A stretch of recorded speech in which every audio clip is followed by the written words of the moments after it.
begin with a quote from Pope Leo I's fifth sermon as the Roman bishop. He said this: "It is true that all bishops taken singly preside each with his proper solicitude over his own flock, and know that they will have to give account for the sheep committed to them. To us," and Leo here is using the majestic plural pronoun us, he means the popes.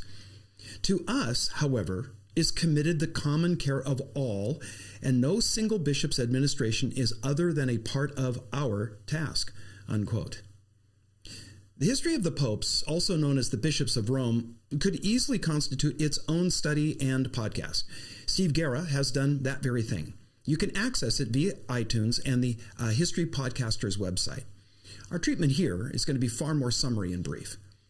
Several of the factors that elevated the church at Rome to prominence by AD 200 were still at play in the 4th and 5th centuries. Theologically, while at the dawn of the 3rd century, Rome claimed an overriding apostolic authority derived from both Peter and Paul, by the 5th century, Paul had pretty much receded into the background. His historical role in the church at Rome was forgotten in favor of the textual argument based on 3 key New Testament passages that, well, they seem to assign Peter a special place as the de facto leader of the church under Christ. For those of you that are taking notes, those passages are Matthew 16, Luke 22, and John 21. Now, as we've noted in previous episodes, another factor lending weight to Rome's claim as the premier church was the steadfastness of the bishops of Rome during that Arian controversy. Rome simply maintained a reputation for orthodoxy. It's interesting that the bishops of Rome never attended one of the ecumenical councils. By doing so, they ostensibly avoided the political maneuvers that often accompanied their councils, as we saw with Cyril and Nestorius, and the nasty schemes that embroiled the churches of Alexandria and Antioch. Administratively, Rome adhered to the tradition of a local and provincial synod twice a year. This group of conservative bishops was the vehicle through which their leader, the Bishop of Rome, would act. This stood in stark contrast to the synod at Constantinople, held only when some need was pressing them, and was attended only by those bishops who were inclined to show up. When they did, they held varying loyalties between Alexandria, Antioch, and Constantinople. You may remember the Robbers' Council at Ephesus, where it became a bloody brawl. Eastern councils went so far as to alter each other's creeds and conclusions. With this confusion in the East, it's little wonder that Rome appeared a bastion of stability. Geographically, by reason of his location, the Roman bishop had a voice that was heard far and wide. Now, keep in mind that Rome was the only patriarchate in the West. Politically, while still highly symbolic, Rome was no longer the political center of the West. Milan, and then later Ravenna, were the capitals of the Western Empire. With the royal court's absence, Rome's bishop became the city's most important figure. And likely for this reason alone, the associations of imperial Rome began to surround the church's government. The term pope derives from a word used by Greek children for their father, papa. It was first used in Latin at the beginning of the 3rd century as an informal title for the bishop of Carthage. And from there, the bishops of Alexandria picked it up and began to be called pope a few decades later. It's still the title of the Coptic Patriarch of Alexandria. The first known use of the word for the Bishop of Rome comes from an inscription in about 303 from Marcellinus. But a lack of attribution going forward over the next decades, well, it means that the word was not a common title till much later in the 4th century. The title then became almost exclusively associated in the West with the Roman bishops from the 6th century on. In covering how the bishop at Rome became the pope, we need to look at how it was that other bishops came to regard him not just as a first among equals, but as someone ordained by God to be in authority over them, someone they owed obedience to as God's earthly representative. While a growing number of bishops came to that conclusion, it was by no means something that everyone acknowledged. The issue even led to a great rift between the Eastern and Western churches. So let's track more in outline how the bishop at Rome became the pope as he's conceived of today. In the mid-4th century, during the tenure of the Roman bishop Julius, the 3rd canon of the council at Sardica in 343 established the rule that a bishop who had been deposed could appeal to the Bishop of Rome. Now, this was an important step in the recognition of his appellate authority. Also in the mid-4th century, the most important bishop of Rome for advancing the claims of his see, or his seat, was Damasus. Now, he became bishop after a contested election in which there was bloodshed between his supporters and those of Ursinus. Now, Damasus made regular references to Rome as, quote, the apostolic see, unquote, and spoke of the primacy of the Roman see on the basis of Matthew 16, verse 18. Damasus sanctified the burial sites of previous Roman bishops in the catacombs, marking them with ornate inscriptions.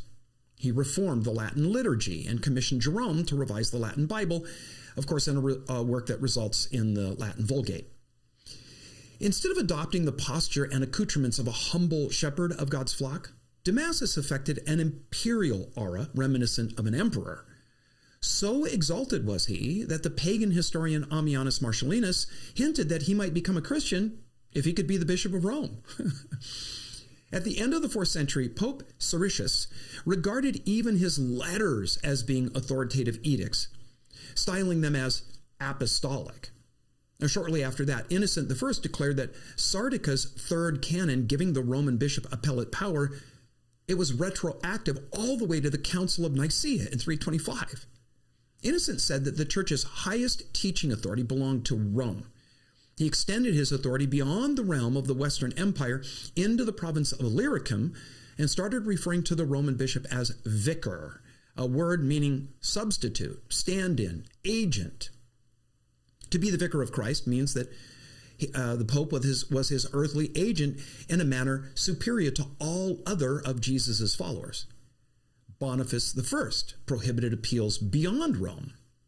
And then Leo I, also known as Leo the Great, can probably be referred to as the first pope in that he embodied what that title means for most people today. He combined authority over councils and emperors with the idea that the Roman bishop was Peter's successor in constructing his theory of the papacy.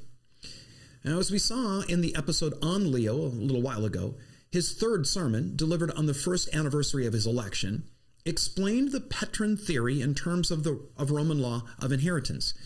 Leo argued that Jesus gave Peter the keys of the kingdom, so he had authority over the other apostles. He also claimed, after long tradition, that Peter was the first bishop of Rome, and his authority was passed on to the subsequent bishops of Rome. Therefore, Leo reasoned, the perpetual authority of Peter is found in the Roman bishop. He dispensed with earlier views of church leadership and made the authority of other bishops dependent on the Roman pope. Now, since this is a church history and not a theology or ecclesiology podcast, I'm not going to go into what I, as an evangelical Protestant, find errant in Leo's position. What's important for our purposes here is to realize that the Bishop of Rome stands between Jesus and other bishops and Christians in general. When Leo's tome was read at the Council of Chalcedon, the bishops echoed his claim with the acclamation that Peter was speaking through Leo. Chalcedon was unusual in that it gave assent to Rome's teaching authority, something previously unknown and later seldom acknowledged in the East.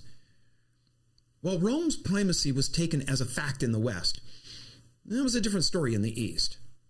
The Council of Chalcedon ranked the Eastern capital as next to Rome in terms of authority, but Rome never accepted that canon, concerned that by doing so it would degrade Rome's claim to absolute authority. Leo drew a comparison between the two natures of Jesus and the two parts of the empire, that is, the religious and the civil. Specifically, he referred to the priesthood and the kingship. He compared Peter and Paul as founders of the Roman Church to Romulus and Remus as the founders of the city of Rome. And he presented the Pax Christianum as a counterpart to the Pax Romanum. Leo's policy towards barbarians was to civilize and sanctify them. And so many called him the consul of God. Leo negotiated with the Hun commander Attila to get them to turn back from Rome. He even claimed the title of Pontifex Maximus, or chief bridge builder. That was a title that had been worn by the chief priest of Roman paganism. He was the first Roman bishop to be buried in St. Peter's. Now, it's clear that most of the powers and privileges of future popes were seen in Leo's methods and policies. He acted as a head of Rome's civil government. He checked the advance of barbarians, enforced his authority on distant popes, preached doctrine, and intervened in the council at Chalcedon. While Augustine provided the intellectual substance for the medieval Western Church, you'd have to say that Leo laid down its institutional form. At the end of the 5th century, Pope Gelasius took Leo's papal theory even further. He foresaw that the Emperor Marcian's claim to being a spiritual authority and a kind of priest-king at the Council of Chalcedon was dangerous. Gelasius said that the Old Testament functions of prophet, priest, and king were fulfilled by Jesus Christ alone as the God-man. Among mere humans, these functions had to be kept separate. And in the kingdom of God, priests were superior in authority to kings. This position became a major point of tension throughout the Middle Ages, and it will be the crucible that produces much of the history of Europe for the next, several hundred years. Pope Gelasius continued the claim that it was the office of the Roman Church to judge other churches, but could be judged by no human tribunal. By the end of the 5th century, the Western Church virtually equated the kingdom of Christ with the Church. In the East, the ideal of a Christianized empire continued on. The reign of the Emperor Justinian, it seemed a confirmation of that. Now, as we end this episode, I want to take a little time to clarify some words that anyone who studies church history is bound to encounter. It's some titles for church leaders. Let's sort out who they refer to. And I'm referring here to the words pastor, priest, monk, bishop, archbishop, metropolitan, and patriarch. What follows is by no means a technical definition for these things. This is more of a practical and simplified working definition. Understand right off that these are also words that have been fluid in their definition over time. The word pastor is a good New Testament word that's synonymous with the words elder and bishop or overseer. All those words refer to the same office and ministry in a local church, not someone who oversees other pastor, elder, bishops. The word elder refers to a man's maturity and character as morally and spiritually fit to lead a local church. Bishop refers to his office of overseer. It speaks of his spiritual authority. Pastor refers to his task as a shepherd of God's flock. 100 or so years after the apostles, pastors were regularly called bishops because they oversaw a team of fellow elders and deacons who served God by serving his people. We really ought to think of bishops as equivalent to senior or lead pastors in today's churches. Now, keeping to that analogy, I want to ask you to imagine that there are not several dozen churches of different denominational stripes in your town. Let's just say that there's one church led by a senior pastor bishop. That church then would send out several younger pastors to plant churches in surrounding communities. It's natural that they're going to look to their sending church and its bishop as a kind of, spiritual parent. And if they in turn send out even more pastors, that original sending church and pastor, they begin to take on a highly respected role of providing guidance, not just for his own congregation, but all the works that they spun off. So he becomes a archbishop. What happened over the first few hundred years of church history was that 5 churches became recognized as centers of church life and authority. 1 in the west at Rome and 4 in the east: Alexandria, Antioch, Constantinople, and a 4th that varied over time from Jerusalem to Caesarea and even Carthage. The bishops of these churches were at first affectionately referred to as patriarchs because they were regarded as spiritual fathers to their surrounding provinces. Over time, that title morphed from being merely an unofficial term of affection to an outright title spelled capital P, patriarch. The title Metropolitan was applied to the bishops of other large cities and their surrounding provinces beyond those 5 patriarchates. Metropolitan is essentially synonymous with the word archbishop. A priest was someone who was officially ordained by a bishop to serve communion and baptize converts.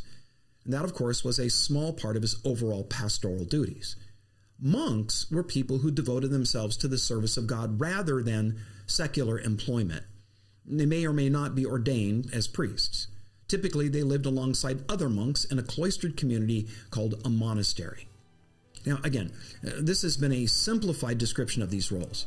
I hope that it helps you as you do your own study and reading in church history.